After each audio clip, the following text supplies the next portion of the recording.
आज आप सभी ने मुझे मौका दिया और इस लायक समझा कि मैं इस स्टेज पे आके आपसे बात कर सकूं। 20 साल बाद किसी भी तरीके से 17 साल बाद टू बी वेरी स्पेसिफिक इस कॉलेज में पहुंचा हूं और एक्साइटमेंट भी फील हो रही है, थ्रिल भी फील हो रहा है। और सबसे पहले सर आपका बहुत बहुत धन्यवाद कि आपने मुझे इस लायक समझा और चुना के दोबारा मुझे अभी सर आपने यहाँ मौका दिया आने का। शिषपाल सर आपने भी आप शायद उन्हीं से कांटेक्ट किया था, तो एक बार हम कीकर को लेके कुछ बात कर रहे थे, सर से डिस्कशन हुई और सर ने मुझे अभय सर का नंबर दिया, तो बात शुरू हुई। और आलम सर आपका जो फर्स्ट ईयर था इस कॉलेज में एज अ टीचर, मेरा as a student first year था 2003, तो हम दोनों सेम बैच के बात को शुरू करता हूं जी। देखिए मुझे बात ना सिर्फ कहानियों के थ्रू कहने आती है, क्योंकि मेरे को इतना पता है कि काका का हम में से किसी को याद हो या ना याद हो, लेकिन प्यासा कौवा याद है। तो मैं कहानी के जरिए अपनी बात रखता हूं कि अरावली की जब मैं व्यथा सुनाने चलता हूं तो मुझे महाभारत का वो किस्सा याद आता है जब भगवान कृष्ण पांडवों की तरफ से कौरवों के पास गए 5 गांव मांगने। उन्होंने कौरवों से कहा यार तुम पूरा देश रख लो, पूरी दुनिया रख लो, सब कुछ रख लो, सारा राज तुम्हारा, बस 5 गांव तो दे दो यार इन्हें जीने के लिए। लेकिन सत्ताधारी कौरव उस समय अहंकारी थे, बहुत पैसा था, उन्होंने कहा 5 गांव छोड़ो, हम तुम्हें तिनके के बराबर जमीन नहीं देंगे। तो सुप्रीम कोर्ट के आदेश अनुसार हर स्टेट को 20% फॉरेस्ट मेंटेन करना कंपलसरी है। हरियाणा को भी 20% फॉरेस्ट मेंटेन करना अपने टोटल लैंड के ऊपर कंपलसरी है। लेकिन जान के हैरानी होगी कि हमारे हिस्से में 5% भी नहीं है। 2021 का फिगर था 3.5%, 2022 में 1000 एकड़ हेक्टेयर लैंड को और क्लीन किया गया। आज हम इंडिया में सेकंड लोएस्ट नंबर पे हैं 2.5%। और चिंता मत कीजिए, दिल्ली और फरीदाबाद ऑलमोस्ट एक ही है।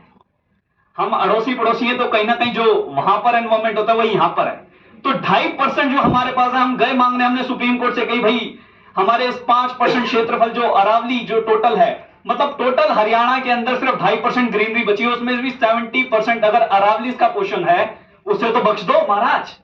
लेकिन हरियाणा सरकार 2022 तक सुप्रीम कोर्ट में एफिडेविट सबमिट करती है। मैं किसी सरकार के अगेंस्ट नहीं जा रहा हूं, आपको सिर्फ बता रहा हूं, फैक्ट्स बता रहा हूं, क्योंकि मुझे सिर्फ कहानियों के जरिए बात बोलने आती है।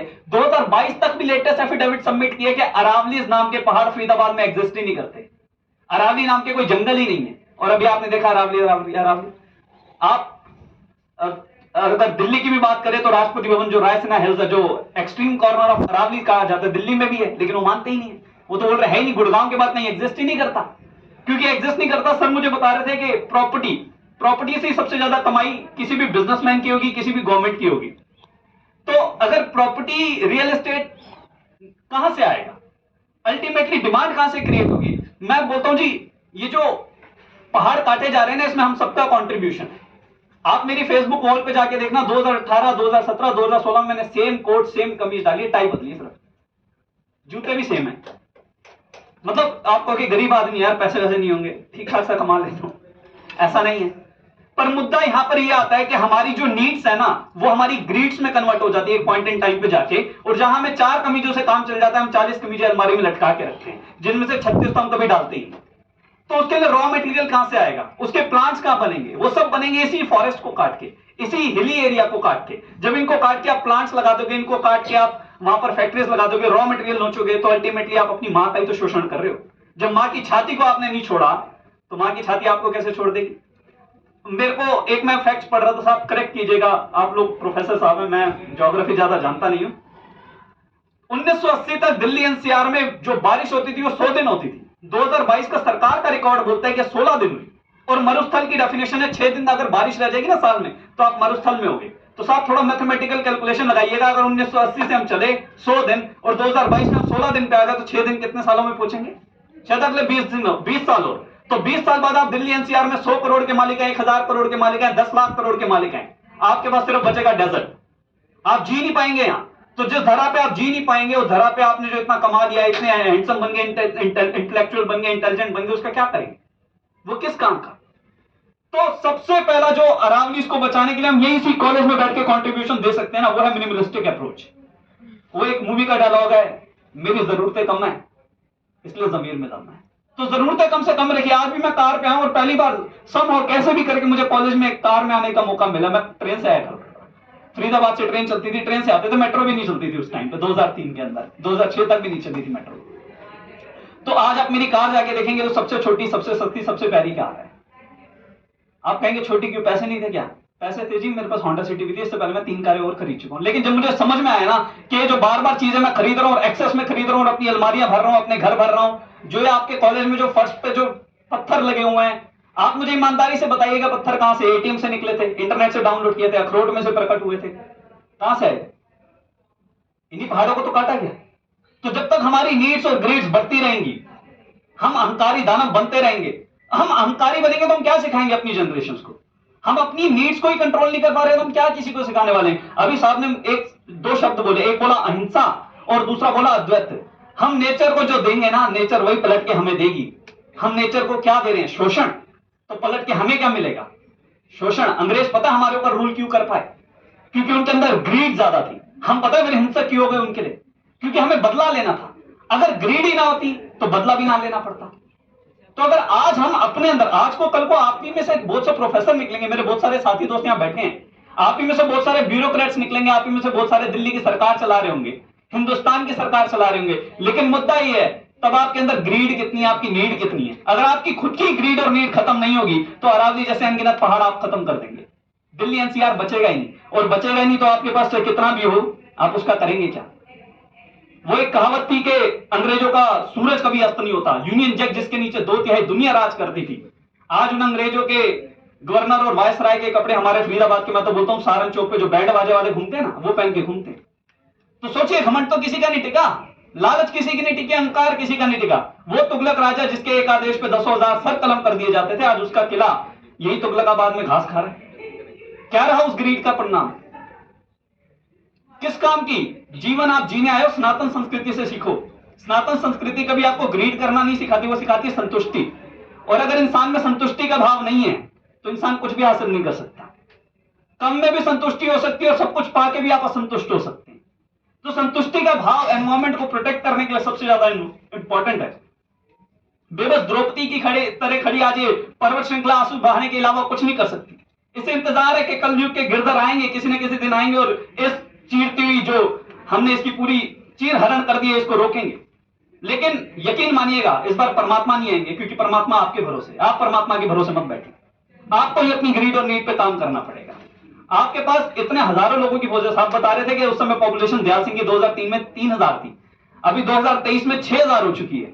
तो साहब 6,000 वॉलंटियर्स में से अगर आप 10% भी 600 वॉलंटियर्स भी लेके आ जाए अरावलीज में, और हर एक ने 10-10 पौधे भी लगा दिए, तो 6,000 पेड़ों का दयाल सिंह नाम का एक जंगल खड़ा हो जाएगा वहां।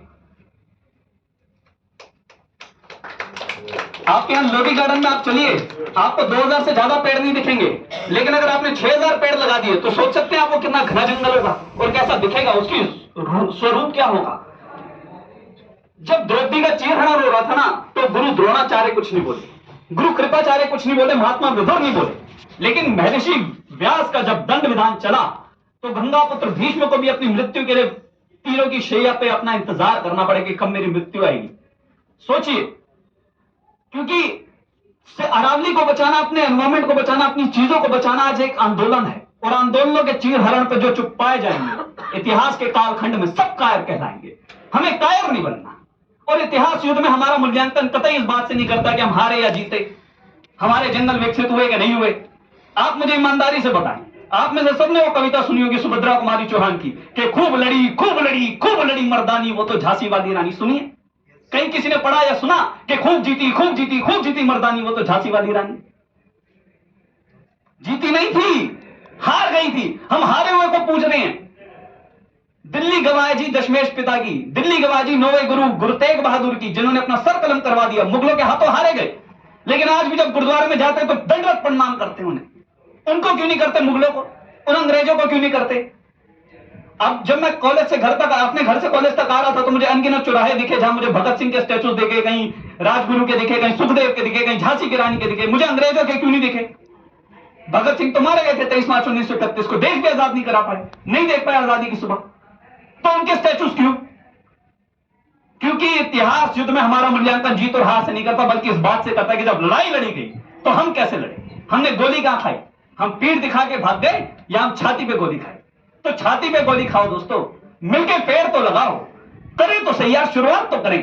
क्या होगा, वर्ष टू वर्ष क्या होगा? हमने अरावली में लगा दिए 20 लाख पेड़, कल को सरकार पॉलिसी लाके उसको डिस्ट्रॉय कर देगी, वो भी देख लेंगे। हमारे 20 केस ऑलरेडी सुप्रीम कोर्ट में चल रहे हैं, 20 और चल जाएंगे। इससे बुरा क्या होगा? इससे बुरा कुछ नहीं हो सकता। लेकिन याद रखिए, इतिहास में अगर अमर होना है, मतलब मेरा बेटा है वो आज मेरे साथ नहीं है, लेकिन किसी दिन आएगा, मिलेगा तो पूछेगा मेरे बापू तुमने किया क्या यार मेरे लिए, तो मैं उसकी ना आंखों में आंखें डाल के ना बड़े गुमान से जवाब दे पाऊंगा कि बेटा जब तू और मैं भी इस धरती पे नहीं होंगे ना, तो आर्थ वन के नाम से तुझे एक वन दिखेगा अरावली के अंदर, जिसमें 21,000 पौधे हमने 2023 में लगाए, और वो वन इतना विकसित हो जाएगा आने वाले सालों में कि तू और मैं नहीं भी होंगे ना, तो भी ये वन दिल्ली एनसीआर को हवा देता रहेगा, पशु पक्षियों को जीवन दान देता रहेगा, यहीं पर पानी भी सप्लाई करता रहेगा। और तू याद रखियो, मैंने वो काम किया जो अमरत्व को प्राप्ति का है।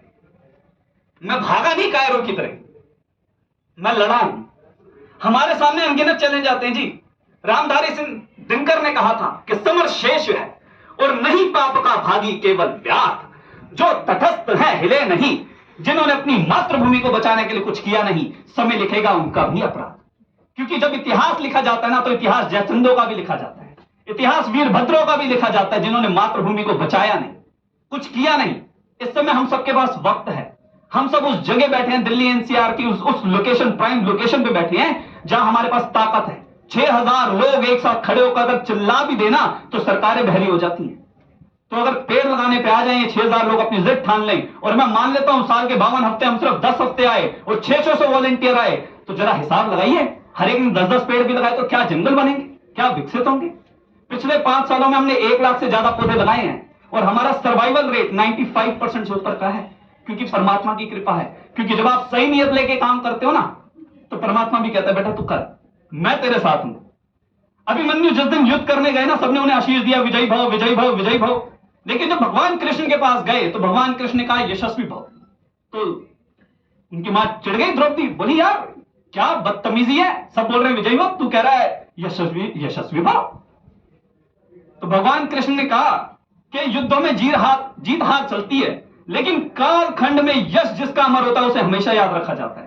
तुम्हारा पुत्र इतिहास के कालखंड में अपनी वीरता के लिए याद रखा जाएगा, चाहे हारे या जीते।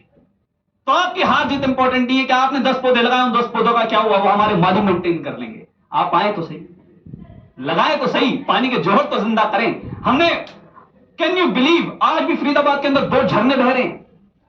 आज से 60 साल पहले मेरे दादाजी बताया करते थे कि फरीदाबाद के अंदर 100 से ज्यादा झरने हुआ करते थे, वाटरफॉल्स। पिताजी बताया करते थे 40 साल पहले दिल्ली एनसीआर के अंदर 40 से ज्यादा झीलें होती थी। हम क्या बोलेंगे, मेरा बेटा 30 साल का हो जाएगा, मैं उसे क्या बोलूंगा, सर 2 मिनट, सिर्फ 2 मिनट प्लीज अलाउ मी। मैं उसे क्या बोलूंगा, दिल्ली एनसीआर में कभी जीवन था, कभी यहां सांसें होती थी, कभी यहां ग्रीनरी थी, कभी यहां ऑक्सीजन थी, आज डेजर्ट हो गया। हम बचा नहीं पाए, क्यों? क्योंकि हम स्कॉलर्स बस बातें करते रह गए, हमने आगे कभी कुछ करके बात नहीं की, काम नहीं किया। तो साहब ये तो गलत है। सेव अरावली ट्रस्ट के साथ जुड़े, हमारी वेबसाइट है savearavli.org। सोशल मीडिया पे हम हर जगह अवेलेबल हैं, फेसबुक पे, इंस्टा पे, ट्विटर से ना, सब जगह। और सरकारों के खिलाफत भी करते हैं। सरकारें जो हमारी मातृभूमि को लूटने की कोशिश करते हैं, हम उन्हें कहते हैं भाई पॉलिसी बदलो। वेस्ट सेग्रीगेशन पे काम करते हैं हम लोग, वाटर बॉडीज डेवलप करते हैं, जंगल डेवलप करते हैं। आप लोग भी आए, साथ जुड़े। और मुझे जो आज इस मेरे कॉलेज ने मौका दिया है ना, मैं इसका तहे दिल से शुक्राना हूं। और मतलब मेरी चमड़ी के अगर जूते बना के भी इस कॉलेज के प्रोफेसर को पहनाया जाए तो भी मैं आसान नहीं चुका पाऊंगा, क्योंकि मुझे बोलना इसी कॉलेज ने सिखाया है। Thank you so much.